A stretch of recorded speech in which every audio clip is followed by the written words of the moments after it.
మీలో ఎవరైనా మహాకుంభమేళ కాశీ అయోధ్యకి ప్లాన్ చేస్తే మీ వెహికల్స్కి ఫ్యూయల్ ఎక్కడెక్కడ కొట్టించాలో నేను చెప్తాను. తెలంగాణ నుంచి వెళ్ళే వాళ్ళు నాగ్పూర్ వెళ్ళేంత వరకు కావాల్సిన ఫ్యూయల్ తెలంగాణలోనే కొట్టించుకోండి. నాగ్పూర్ దగ్గరలో ఫ్యూయల్ లో పడిన తర్వాత నాగ్పూర్లో పెట్రోల్ ఫుల్ ట్యాంక్ చేయించుకోండి. అక్కడ పెట్రోల్ ప్రైస్ వచ్చేసి 104 రూపీస్ మాత్రమే ఉంది.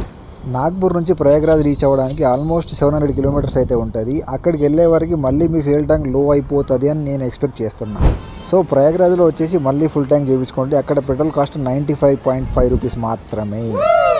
27th రోజు ప్రయాగ్రాజ్లో మా గంగా స్నానం అయిపోయిన తర్వాత మేమైతే కాశీకి స్టార్ట్ అయ్యామని ఫిక్స్ అయ్యి కాశీకి స్టార్ట్ అవుతున్నాము.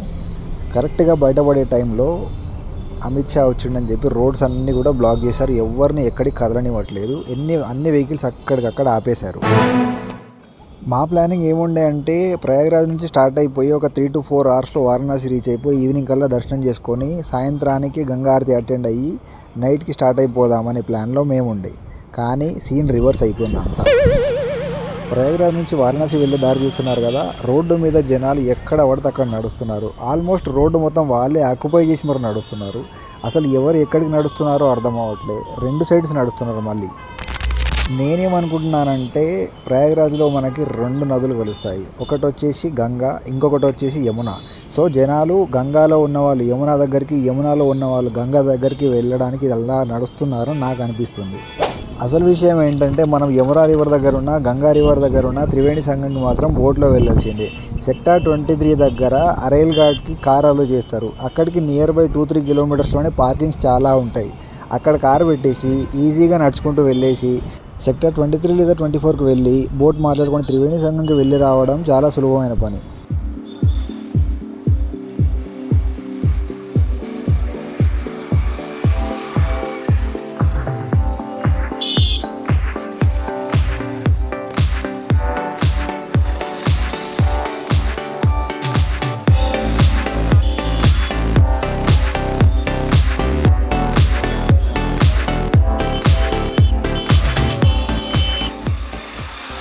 ఇంతమంది రోడ్డు మీద నడుచుకుంటూ పోతుంటే ఈయన పని చూడండి, భలే ఉంది. రోడ్డు మీద వెళ్ళే బండి ఆపి అఘోరలాగా వేషం వేసుకొని వచ్చి డోర్ లాగుతున్నాడు డబ్బులు అడగడానికి. సరే రోడ్డు మీద బండి ఆపి డబ్బులు అడుగుతున్నాడు, ఓకే ఫైన్, బాగానే ఉంది. కానీ ఇవ్వకపోవడం మన చేతుల్లో ఉంది. అతను కార్ డోర్ వచ్చి లాగితే ఏమొస్తుంది? అన్నెసరీ ప్రాబ్లం క్రియేట్ చేయడం తప్ప. మనం ప్రయాగ్రాజ్ నుంచి కాశీ వెళ్తుంటే ఏషియన్ హైవే 1 కలుస్తుంది. దాని టోటల్ డిస్టెన్స్ వచ్చేసి 20,557 కిలోమీటర్స్ అయితే ఉంటుంది. ఈస్ట్ ఎండ్ వచ్చేసి జపాన్ టోక్యో ప్లేస్ వస్తుంది. వెస్ట్ ఎండ్ వచ్చేసి టర్కీ. సో ఈ రోడ్ టర్కీ నుంచి జపాన్ వరకు ఆల్మోస్ట్ 14 కంట్రీస్ని కలుపుతుంది. ఇట్లా ఏషియన్ హైవే గురించి రీసెర్చ్ చేస్తూ కాశీ రీచ్ అవ్వడానికి నైట్ 7:30 to 8 అయింది. ఆ టైంకి దర్శనంకి ఏం వెళ్తాంలే అని చెప్పేసి కాలభైరవ టెంపుల్కి వెళ్ళాము. అక్కడ దర్శనం అవ్వడానికి ఆల్మోస్ట్ 2 to 3 అవర్స్ పట్టింది. మస్తు మంది జనాలు ఉండే. మహాకుంభమేళ వచ్చే ప్రతి ఒక్కరు కూడా కాశీకి కూడా వెళ్తారు కాబట్టి ఎక్కడైతే హోటల్స్ దొరికే అవకాశం అసలే ఉండదు. టెంపుల్కి దగ్గరలో ఉన్న గవర్నమెంట్ క్వీన్స్ ఇంటర్ కాలేజ్లో రిఫ్రెష్ అండ్ పార్కింగ్ కోసం ఫెసిలిటీస్ అయితే అరేంజ్ చేశారు. కాలేజ్లో కార్ పార్కింగ్ చేసేసి early morning 4 o'clock Kashi Vishwanath temple దర్శనం లైన్లో వెళ్ళి నిల్చుంటే దర్శనం అవ్వడానికి ఆల్మోస్ట్ 11 అయింది. ఈ టెంపుల్కి టోటల్గా 4 ఎంట్రీస్ అయితే ఉన్నాయి. మేము ఎంటర్ అయింది గేట్ 4 నుంచి. గేట్ 4 నుంచి మేము లైన్ స్టార్ట్ అయింది ఒక 1/2 కిలోమీటర్ దూరంలోనే. 1/2 కిలోమీటర్ నడవడానికి, ఆ లైన్ కదలడానికి, మాకు దర్శనం అవ్వడానికి ఆల్మోస్ట్ 7 to 8 అవర్స్ పట్టింది. దర్శనం అయిపోయి అక్కడి నుంచి మేమైతే మణికర్ణిక ఘాట్ రీచ్ అయినాము. జనరల్గా మణికర్ణిక ఘాట్లో అంత్యక్రియలు జరిపిస్తే మోక్షం కలుగుతుందని అంటారు. ఇక్కడ 24/7 నిరంతర దహన సంస్కారాలు జరుగుతాయంట. ఇక్కడ నుంచి మేమైతే మా రిటర్న్ జర్నీ స్టార్ట్ చేసేసాము.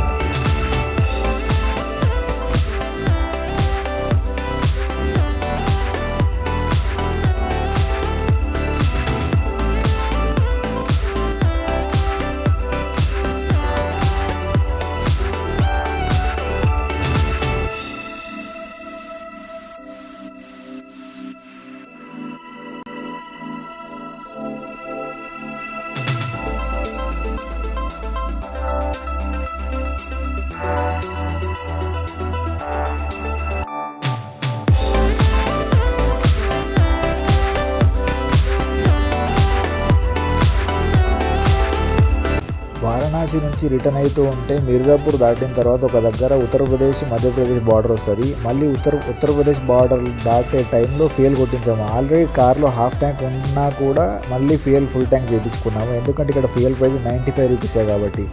ఎంతైనా మన స్టేట్లో ఉన్న ప్రైస్ కంటే తక్కువ ప్రైస్లో ఫ్యూయల్ కొట్టించినప్పుడు వచ్చే ఫీలింగే వేరు. సో మళ్ళీ రిటర్న్ జర్నీలో మనం ఉత్తరప్రదేశ్ బార్డర్లోనే ఫుల్ ట్యాంక్ చేసుకుంటే మళ్ళీ నాగ్పూర్ వరకు అయితే ఈజీగా మనం మన దగ్గర ఉన్న ఫ్యూయల్తో వెళ్ళిపోవచ్చు. మళ్ళీ నాగ్పూర్లో ఒకసారి ఫుల్ ట్యాంక్ చేయించుకుంటే మనం ఇంటికి అయితే హ్యాపీగా రీచ్ అయిపోవచ్చు. ఇదంతా కూడా నా సజెషన్ వరకు మాత్రమే. మీరు ఎక్కడెక్కడ కొట్టించుకుంటారు అనేది it's up to you. Thanks for watching the video.